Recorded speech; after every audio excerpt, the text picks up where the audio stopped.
BRS senior leader Jagan అన్న ఉన్నారు, మాట్లాడదాం. అన్న నమస్తే. నమస్తే అన్న చెప్పండి, అసలు ఎట్లా చూడొచ్చు ఈరోజు క్వాష్ పిటిషన్ కూడా డిస్మిస్ చేసిన పరిస్థితి ఉంది హైకోర్టు. ఇప్పుడు మార్నింగ్ నుంచి కూడా ఒక ఆందోళన పరిస్థితి కనబడతా ఉంది, అరెస్ట్ చేస్తడం, అరెస్ట్ ఖచ్చితంగా ఉంటుందని చెప్పి. ఏం చెప్తారన్న? ఇప్పుడు మేమేమంటున్నాం అంటే వాళ్ళు 9వ తారీఖు దాకా టైం ఇచ్చిండ్రు ఏసీబీ కోర్టు.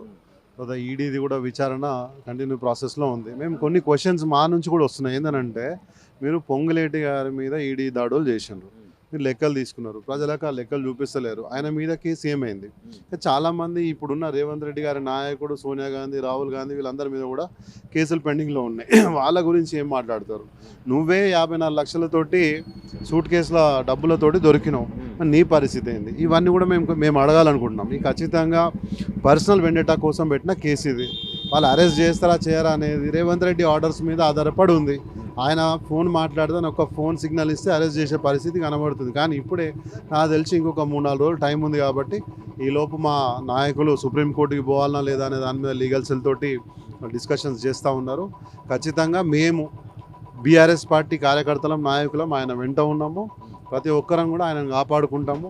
ఇది కేవలం ఏంటంటే పర్సనల్ గ్రడ్జ్ తోటి ఆయనను లోపలేస్తే ఈ స్థానిక ఎన్నికల్లో అడ్వాంటేజ్ తీసుకురావాలా. ఇప్పుడు వాళ్ళు ఎగ్గొట్టిన అన్నీ కూడా ఈ కేసు తోటి వాళ్ళు దాన్ని కనుమరుగు చేసి ఈ లోకల్ బాడీస్లో గెలవాలని చెప్పి ప్రయత్నం చేస్తున్నారు. ఇది మా సార్, మా నాయకుడు ఏ రోజు కూడా ఈ రకమైనటువంటి పాలిటిక్స్ చేయలేదు.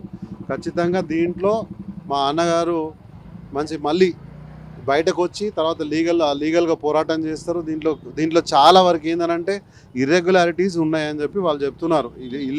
ఇల్లీగాలిటీస్ లేవని చెప్తున్నారు. ఇల్లీగాలిటీస్ లేవు, ఇర్రెగ్యులారిటీస్ ఉన్నాయని చెప్పి పాయింట్అవుట్ చేస్తున్నారు. సో మేబీ మా అన్నగారు దానికి ఫేస్ చేయడానికి రెడీగా ఉన్నారు. ఖచ్చితంగా మేమంతా కూడా వెంట ఉన్నామని చెప్పి తెలియజేస్తున్నాం. అయితే ముఖ్యంగా ప్రధానంగా కనపడే విషయం ఏంటంటే రైతు భరోసా ఏదైతే ఉందో 12,000కు చేసిర్రు, దాన్ని ప్రజలు మాట్లాడొద్దు దాని గురించి అనే అంశం మీదనే ఇలాంటి కార్యక్రమాలు చేపడుతున్నారని చెప్పి కూడా కేటీఆర్ స్పష్టంగా చెప్పిండు. దీన్ని ఎట్లా చూడొచ్చు అన్న? నిజంగా 12,000 ఇస్తా అని చెప్తా ఉన్నాడు కదా, అంతకుముందు 15 అన్నాడు. ఎట్లా చూడొచ్చు, ఏం చెప్తారు మీరు? 2 సార్లు రైతు భరోసా ఎగ్గొట్టి ఆ పైసల్లో కొద్ది పర్సెంట్ 20% 30% ఇప్పుడు ఇస్తున్నాడు. అయితే ఈ నాయకుడు ఇప్పుడు ఇక్కడున్న రేవంత్ రెడ్డి కానీ పైన ఉన్న మోడీ గారు కానీ ఏదన్నా ఒక నిర్ణయం తీసుకునేటప్పుడు ఏం చేస్తున్నారు అంటే వీళ్ళు ఆ నిర్ణయాన్ని ప్రజల మీద రుద్దేసి ఆయన్నేమో ఫారిన్ టూర్లో వెళ్తున్నాడు. ఈయన ఏం చేస్తున్నాడంటే ఇక్కడ ఈ నిర్ణయం తీసుకునే ముందు హైడ్రాని పంపిస్తున్నాడు. ఆ హైడ్రా ఎట్లా పనిచేస్తుందని రోజు వార్తల్లో ఉండాలి కదా, రోజు ఏదో ఒక బిల్డింగ్లో కొట్టాలి. మరి ఇన్ని లక్షల బిల్డింగ్స్ వితౌట్ పర్మిషన్ కట్టిరని అంటున్నారు కదా, మరి ఎందుకు మధ్యలో దాకా వెళ్ళి వెనక్కి వచ్చిన కేసులు కూడా ఉన్నాయి. ఈ వసూళ్ల కార్యక్రమం ఏదైతే ఉందో రేవంత్ రెడ్డి గారిది, ఇటువంటి మా నాయకుల మీద కేసులు పెట్టి అరెస్ట్ చేయించి దాని వెనకాల ఇవి పంపిస్తున్నాడు. ఇది పంపించేసి ఏంటంటే ప్రజలందరూ కూడా ఇది చూడాలి, హైడ్రా చూడాలి, దీన్ని మర్చిపోవాలి. అట్లా ఇది ఒక కేసు కాదు, ప్రతి దాంట్లో ఇదే తీసుకొస్తున్నాడు. ఒకసారి రైతు భరోసా ఎగ్గొట్టిండు, మన రుణమాఫీ కూడా 70% ఏదో చేసిండు, 60-70% చేసిండు. అది చేసినప్పుడు కూడా ఏదో ఇష్యూ తీసుకొచ్చిండు. ఈ డైవర్షన్ పాలిటిక్స్ తప్ప ఆయన నిజంగా తెలంగాణ ప్రజలకు కట్టుబడి చేస్తున్న పని ఒక్కటి కూడా లేదని చెప్పి మేము చెప్తున్నాం, ప్రజలు కూడా చెప్తున్నారు. అంటే ఎట్లా ఉండబోతుంది అన్న? మార్నింగ్ నుంచి కేటీఆర్ గారితో ఉన్నారు మీరు, అంటే ఎలాంటి సూచనలు సలహాలు ఇస్తూ ఉన్నారు? ఒకవేళ నిజంగానే అరెస్ట్ అయితే మీ కార్యాచరణ ఎలా ఉండబోతుంది పార్టీ? ఆయన బిజీ ఉన్నారండి. ఆయన మన లీగల్ టీంతో డిస్కషన్స్లో బిజీ ఉన్నారు. మధ్యలో వచ్చి కలిసి మమ్మల్ని అందరినీ కూడా మళ్ళీ ఇన్స్పైర్ చేసి వెళ్తున్నారు. ఆయన భయపడొద్దని చెప్తుండే, మాకు ధైర్యంగా ఉండాలా, మనకేం కాదు, మీరందరూ కూడా ఊర్లలోకి వెళ్ళి ప్రజల్లో ఉండాలని చెప్పి మాకు సూచనలు ఇస్తూ ఉన్నారు. లోకల్ బాడీస్లో మన సత్తా చాటాలని చెప్పి మాకు డైరెక్షన్స్ ఇచ్చిండ్రు. కాబట్టి ఆయన ఇచ్చిన స్ఫూర్తితోటి ప్రోత్సాహంతో మళ్ళీ మేము will go back to Nizamabad. Will go back to Nizamabad. ఖచ్చితంగా ఫైట్ చేస్తాం. అక్కడ ఉన్నటువంటి నాయకులందరం కూడా ప్రజల్లో ఉన్నాం, ప్రజలు మా వెంట ఉన్నారని చెప్పి మరొకసారి ప్రూవ్ చేస్తాం. అయితే లోకల్ బాడీ ఎలక్షన్స్లో ఎఫెక్ట్ పడే అవకాశం ఉందంటారా కాంగ్రెస్ మీద? వాళ్ళు చేద్దామనే వాళ్ళ ఉద్దేశం. ఇప్పుడు వాళ్ళు ఇస్తున్నటువంటి పాలసీస్ 20-30% ఇచ్చేసి ఫస్ట్ ఫేజ్ అని, సెకండ్ ఫేజ్ అని డ్రామాలు చేస్తున్నారు. గతంలో ముఖ్యమంత్రి కేసీఆర్ గారు ముఖ్యమంత్రి ఉన్నప్పుడు ప్రతి ఒక్కళ్ళకి అకౌంట్లో ఒకటే రోజు, ఒక 2-3 రోజుల్లో అందరికి పడిపోయేవి. ఇప్పుడు ఏంటంటే మొదటి విడత, తర్వాత రెండో విడత అని చెప్పి ఒక 20 days 30 days డిఫరెన్స్ తోటి ఇస్తున్నాడు. ఇప్పుడు రాబోయే సంక్రాంతి తర్వాత ఎలక్షన్స్ అన్నాడు. ఈ రుణమాఫీ కూడా సంక్రాంతి అప్పుడు అన్నాడు.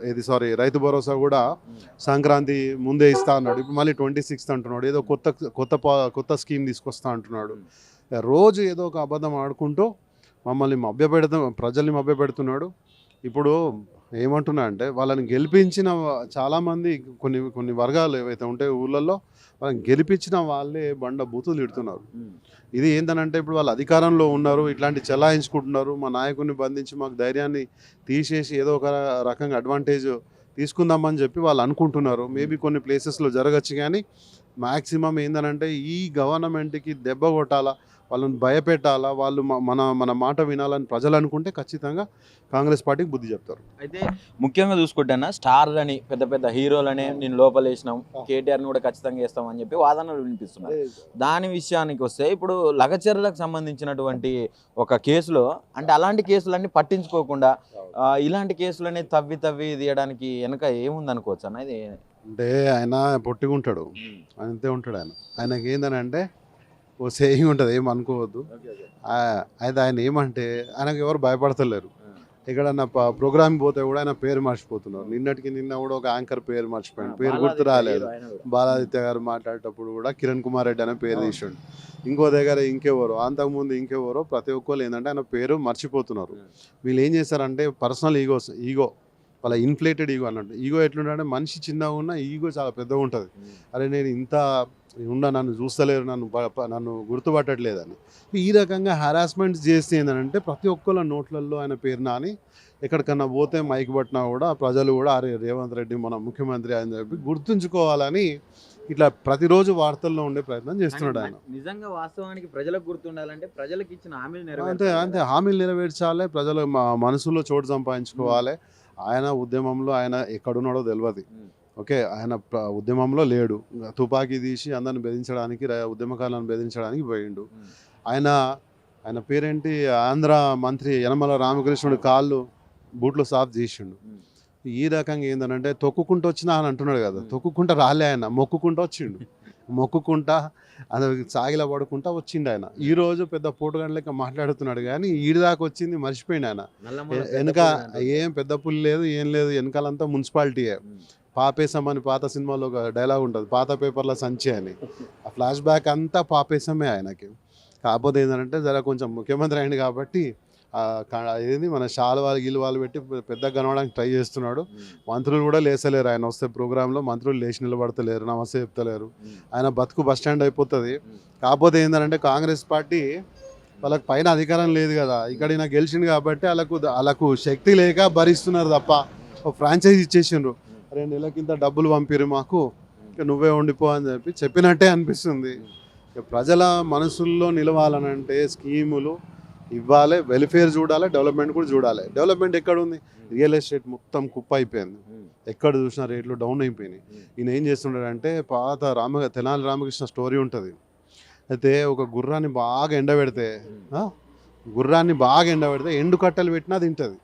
సో ఇప్పుడు ఏంటంటే ప్రజలకు ఎటువంటి విధమైన సాయం చేయకుండా ఇట్లనే ఎండబెడితే తర్వాత వాళ్ళు ఎండుగడ్డి పెట్టినా అది తింటారు. అంటే 10 రూపాయలు ఇచ్చినా బంగారం లేక తీసుకుంటారు కళ్ళు మూసుకొని అనే ఉద్దేశంతో ఈ కుట్ర చేస్తున్నాడు ఆయన. నిజంగా తెలంగాణ ప్రజలు రెడీగా ఉన్నారా అట్లా మీరు చెప్పిన దాన్ని స్వీకరించడానికి? ఖచ్చితంగా. కాకపోతే ఇప్పుడు మనకు ఏంటంటే 5 ఏళ్ళు టైం ఇచ్చారు కాబట్టి ప్రజాస్వామ్యంలో ఆయనకు 5 years తర్వాత ఎలక్షన్లో బుద్ధి చెప్తారు. ఇప్పుడు ఈ మధ్యలో అయితే మనం ఏం చేయరాదు. జమిలీ ఆయన అదృష్టంతో జమిలీ ఏదన్నా వస్తే మాత్రం ఖచ్చితంగా ఈయన తుక్కు ఓడిపోతాడు. ఏం లేదు, కాంగ్రెస్ అంటే రేవంత్ రెడ్డి పర్సనల్ ఇమేజ్ మీద కాంగ్రెస్ పార్టీ ఓడిపోబోతున్నది. Right, okay. సో ఇది బయట నడుస్తున్న విషయం. రైట్.